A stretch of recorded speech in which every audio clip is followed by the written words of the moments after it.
Bueno, buenas tardes. En la clase de hoy vamos a hablar un poco de lo que es el parto patológico o también denominado distosia, que se produce, digamos, a partir de la finalización de la gestación y el parto entra en una etapa normal y por eso nosotros vamos a diferenciar un parto normal o eutóxico, que es un término griego que se le denomina parto sin riesgos, a diferencia de un parto distóxico que lo nomina como un parto difícil. Según Roberts, se denomina parto patológico, parto distóxico o distosia, a un parto en el que se prolonga acentuadamente el primero o segundo periodo del parto. En el parto tenemos que diferenciar y describir fases y periodos, y se describen dos fases muy claras, como una es la fase prodrómica o fase de preparación, y la otra es la fase propiamente de parto, en donde podemos identificar tres periodos: un periodo de dilatación, un periodo de expulsión y un periodo de secundinación, siendo el periodo 1 y 2 el periodo donde se produce la expulsión del ternero y el de secundinación donde se produce la eliminación de las placentas. También se lo puede encontrar en alguna bibliografía como alumbramiento.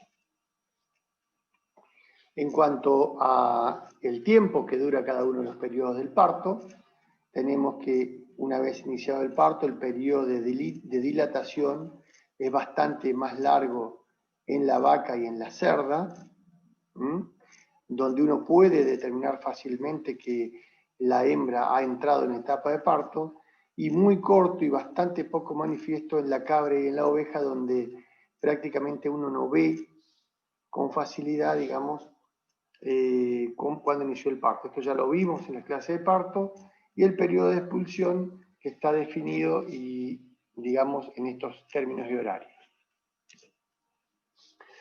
Debemos definir cómo evaluamos el parto, y hay que evaluar el periodo de parto en cuanto a la presentación, posición y actitud que tiene el feto. También podemos evaluarlo a través de la posición de los miembros que asoman por la vagina, y evaluar la proporción feto-canal del parto, también denominada proporción materno-fetal, que puede ser una de las causas que nos lleva a un parto distóxico. Para eso, digamos, se definen tres términos, como es la presentación, que es la relación del eje longitudinal de la madre con el eje longitudinal del feto, y tenemos presentaciones longitudinales, craneales o caudales, también llamada anterior o posterior. La posición y la relación del dorso del feto con la pelvis de la madre puede ser una presentación dorso-sacra, dorso-ilíaca derecha, dorso-ilíaca izquierda o dorso-púbica. Y la actitud, que es la relación de la cabeza y los miembros con el cuerpo del feto, es decir, una relación del feto con sí mismo.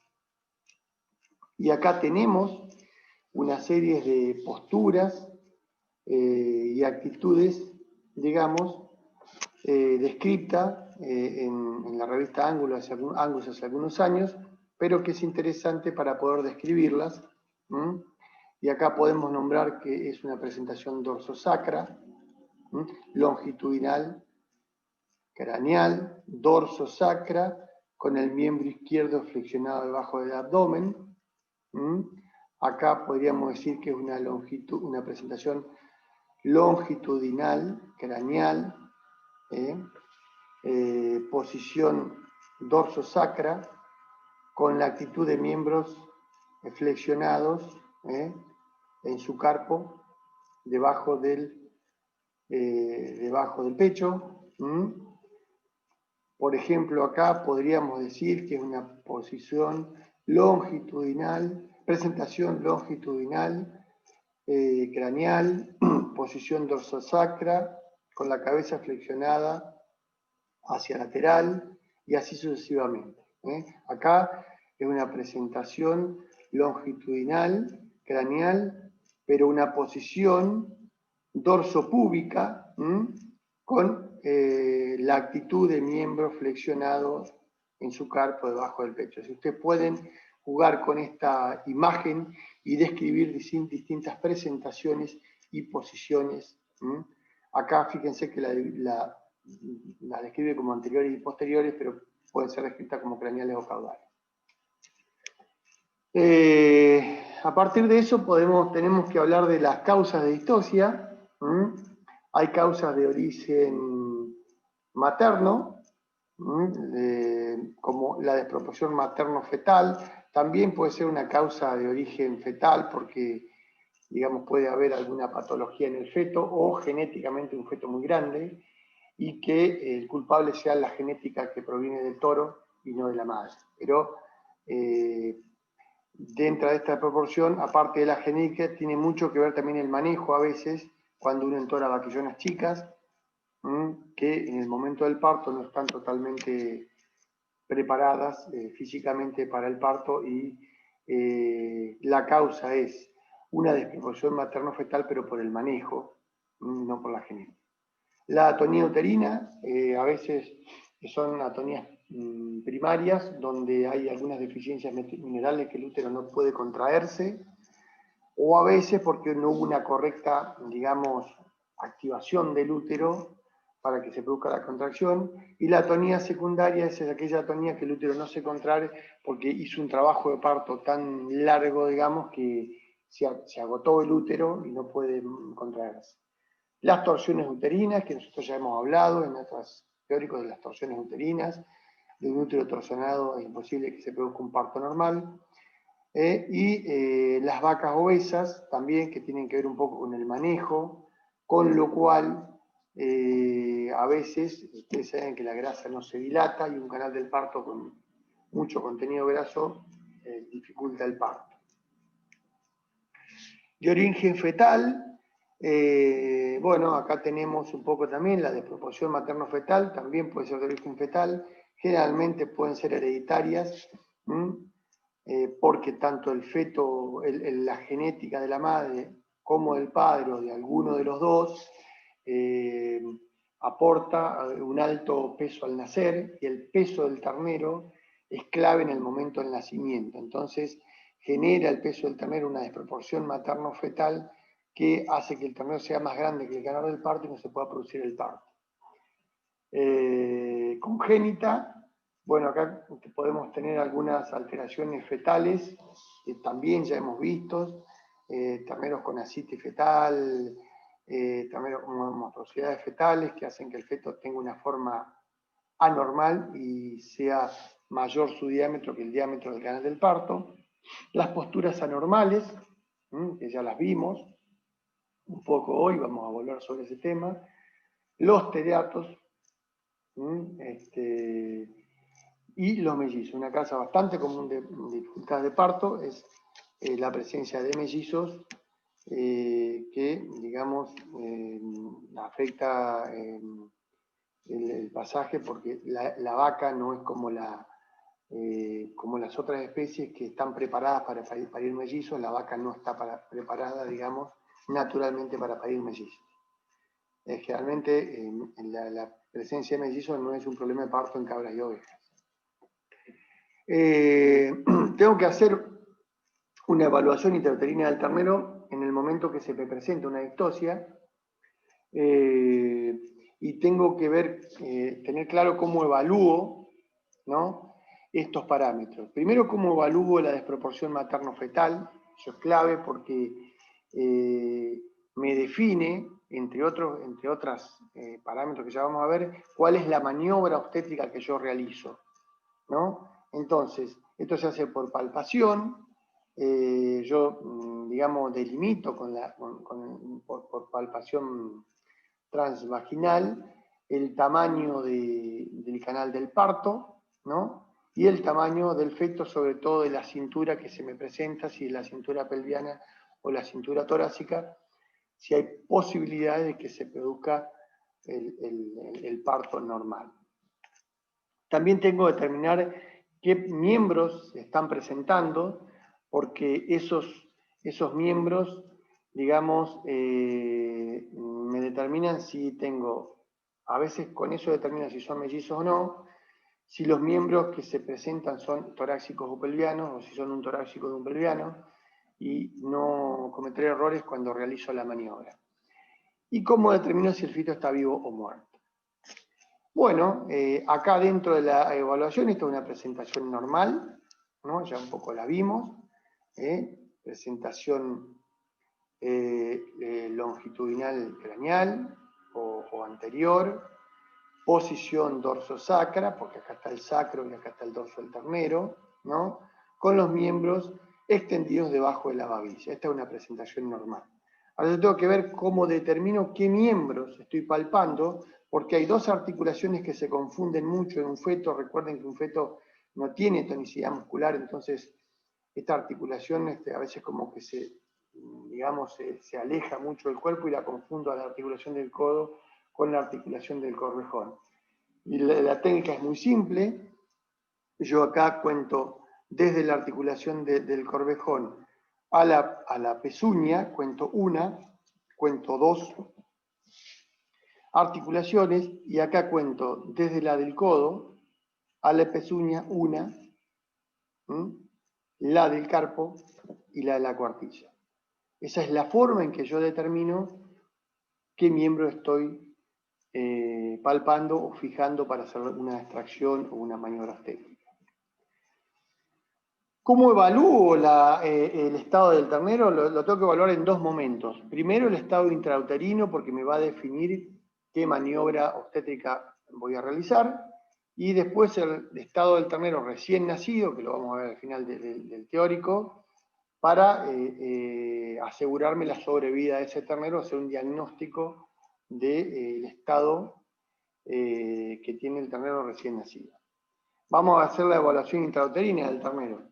Bueno, para evaluar la presentación del ternero, puedo verlo del reflejo interdigital, que lo que hago es abrir las pezuñas, ¿no? Eso genera cierto malestar o cierta molestia en el ternero. Entonces el ternero trata de retirar el miembro, con lo cual me aseguro de que esté vivo. Si no lo hace y lo tengo en presentación craneal y puedo acceder a la zona de la cabeza, meto la mano, un dedo o dos dedos en la base de la lengua, presiono la base de la lengua y se desencadena un reflejo de deglución.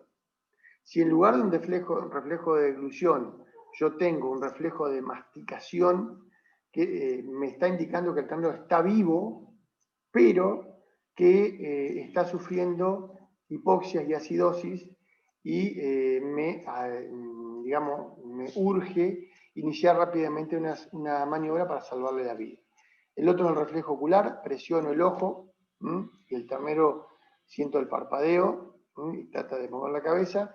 Y si está en forma craneal, en presentación craneal, paso la mano detrás del codo y en el lado izquierdo presiono sobre las costillas y siento los latidos cardíacos.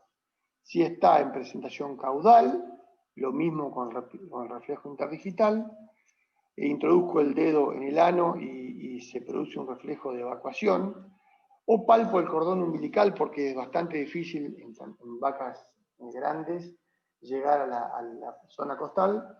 Entonces el cordón umbilical se produce el latido, y recuérdense que el latido del cordón umbilical está dado por el corazón fetal, con lo cual me aseguro de que el ternero esté vivo. Son las dos formas en que yo puedo evaluar, digamos, la presentación del ternero, que es cómo viene y si está vivo o si está muerto. De acuerdo a si está vivo o si está muerto, yo puedo realizar estas tres maniobras, que es la extracción forzada, la fetotomía o la cesárea, y además de si está con vida o no, algunos otros parámetros. ¿Cuándo realizo la extracción forzada? Cuando la desproporción materno-fetal no es la causa de la distosia. Porque si tengo un ternero más grande que la madre, que el canal del parto de la madre, no está indicado realizar una extracción forzada porque puede lesionar tanto al ternero como a la madre y perder uno de los dos o los dos, con lo cual tengo que evaluar muy bien, ¿no?, si la desproporción materno-fetal es la causa de la distosia. Otra de las formas de evaluarlo es evaluar el avance del parto y ver si la madre entra en el segundo periodo del parto o se mantiene en el primero, y evaluarla cada 30 minutos, y si después de 60 minutos no evolucionó hacia una etapa siguiente, iniciar la maniobra. La otra es cuando uno ve que los miembros aparecen y desaparecen de la vulva de la madre, quiere decir que el ternero entra en el canal del parto, pero por su tamaño vuelve a la cavidad abdominal y no puede entrar a la cavidad pelviana. La otra es cuando veo miembros que están cruzados, sobre todo miembros torácicos, que no están paralelos, sino que están cruzados. Eso me indica que cuando el ternero choca con la entrada de la pelvis, se produce, ¿no es cierto?, el cruce de los miembros porque el ternero es demasiado grande para producirse el parto. Hay que tener en cuenta una cosa: en la mayoría de las razas, lo que ocurre es que el tamaño del cinturón torácico es mayor que el pelviano. Por lo tanto, si el cinturón torácico pasa, el cinturón pelviano tiene que pasar. La otra cosa es evaluar si el feto está vivo o muerto, ¿no? Si está vivo o si está muerto, yo puedo hacer la extracción forzada. Y si hay otenioterina o defectos de actitud, me indican que indican que yo puedo solucionar el problema con una extracción forzada. Para una extracción forzada lo que necesito es tener algún lubricante, que puede ser carboximetilcelulosa, vienen lubricantes inertes, eso tiene que tener la precaución de que no sean irritantes. Puedo tener vaselina también, y algún desinfectante, que por ahí es el mismo desinfectante que voy a usar después en la desinfección del cordón umbilical, y un balde, lo más lavable posible, si es de acero inoxidable mejor, con este tipo de cadenas, que son cadenas, digamos, de una practicidad, digamos, interesante, porque uno puede armar fácilmente un lazo, y además son fáciles de esterilizar.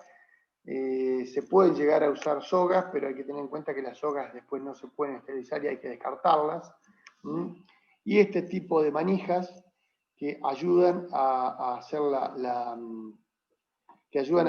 extracción, porque recuerden que entre el lubricante que usamos y los líquidos fetales, que tienen la particularidad de lubricar el canal del parto, es muy difícil adherir la mano, o sea, digamos, traccionar, entonces es necesario tener algún tipo de manija que me ayude a hacer la extracción.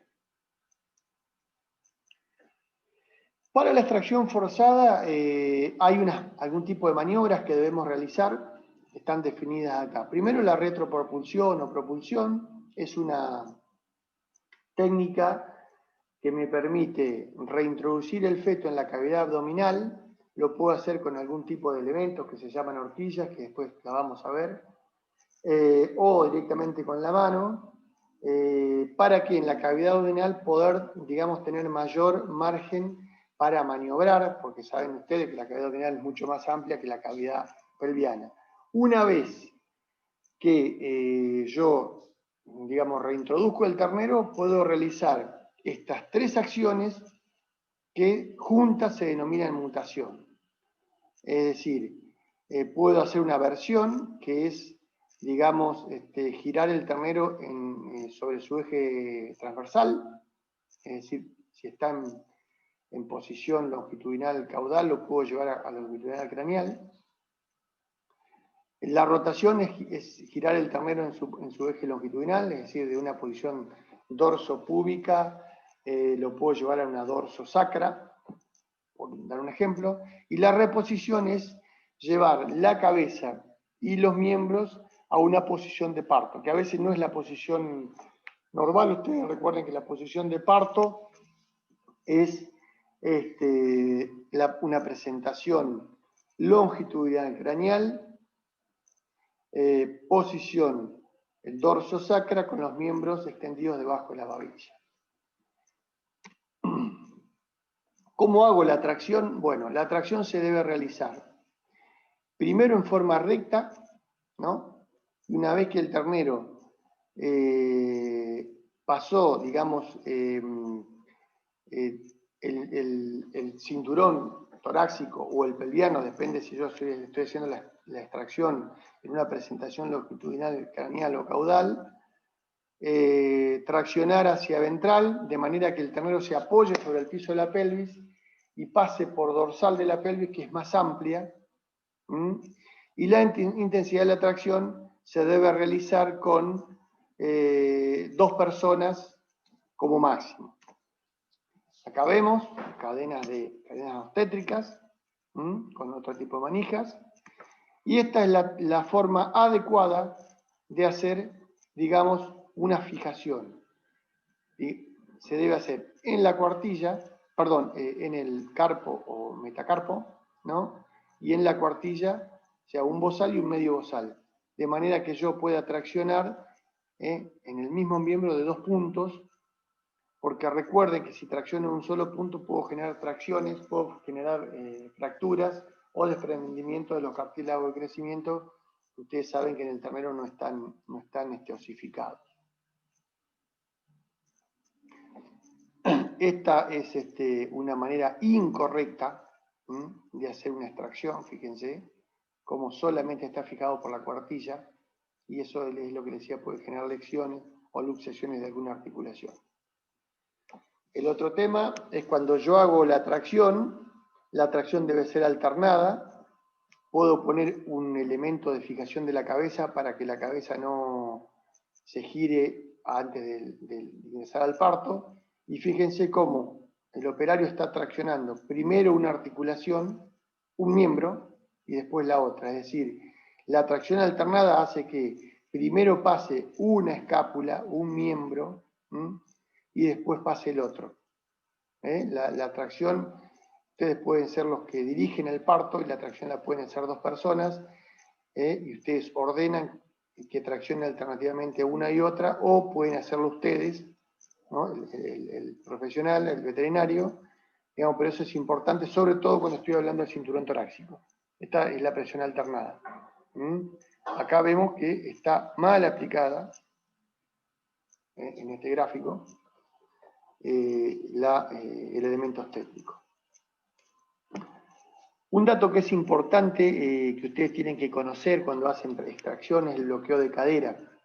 Pregunta bastante importante, porque nosotros, digamos, como veterinarios, lo tenemos que tener muy en cuenta cuando hacemos la extracción. Si ustedes ven acá, ven un corte de un ternero, ¿no?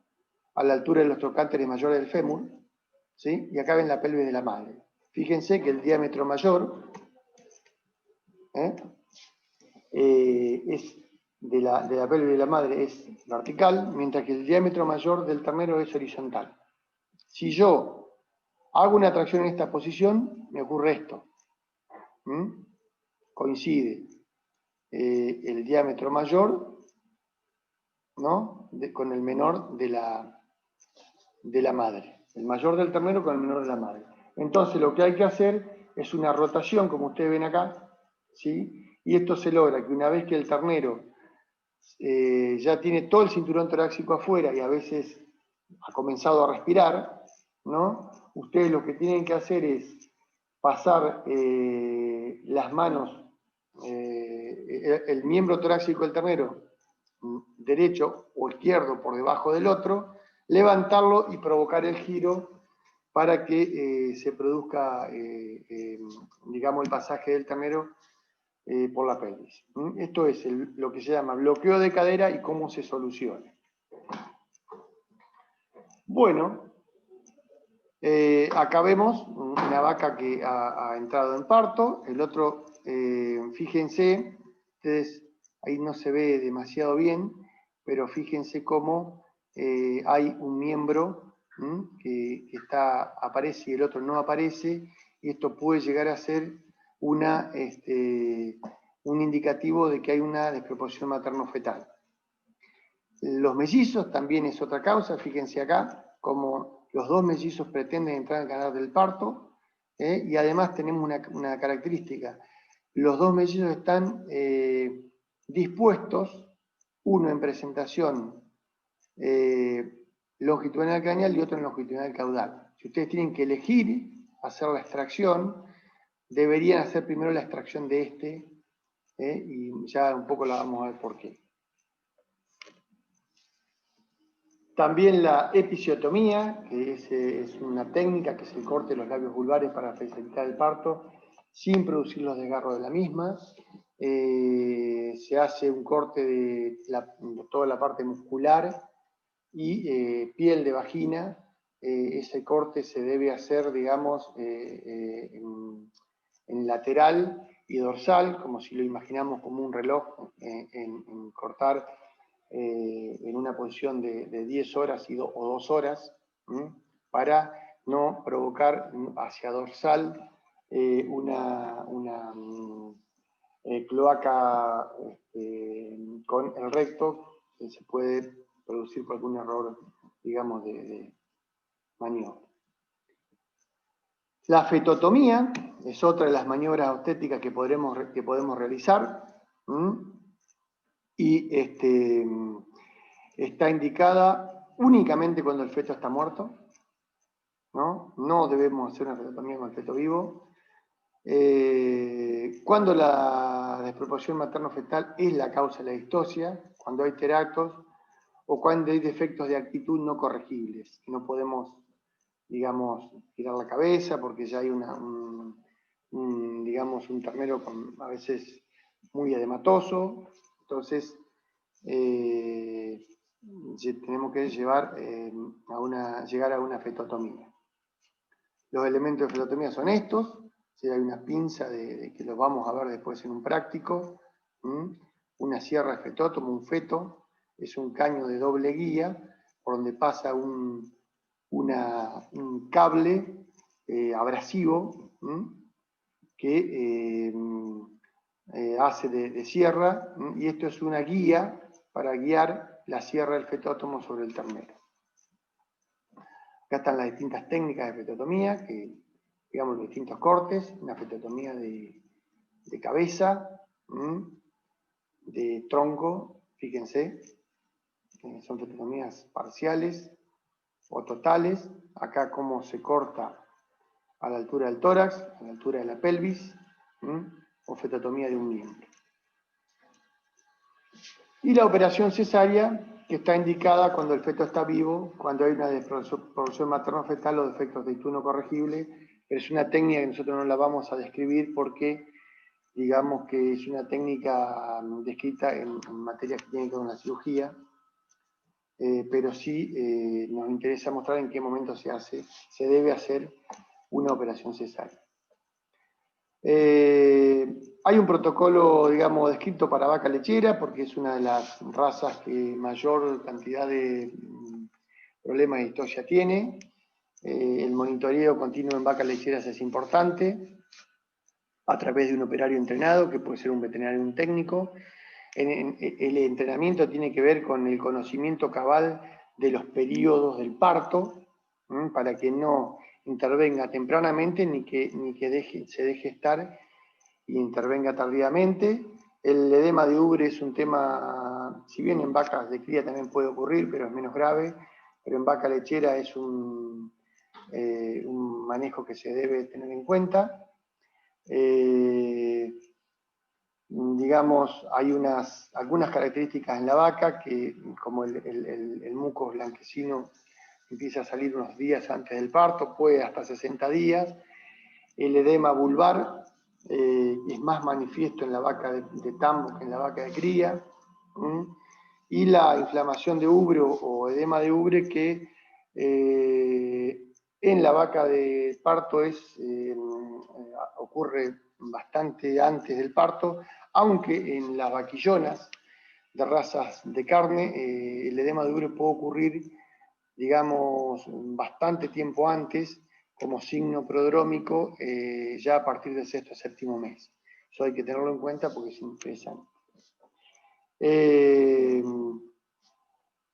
Una vez que se producen los relajamientos de los ligamentos de la cadera, nosotros tenemos que tener en cuenta que es el hundimiento se producen dos depresiones en lateral de la cola. El parto en la vaca lechera ocurre dentro de las 48 horas. La vaca se aparta. La ruptura de la bolsa nosotros tenemos que determinarlo, ¿no? Y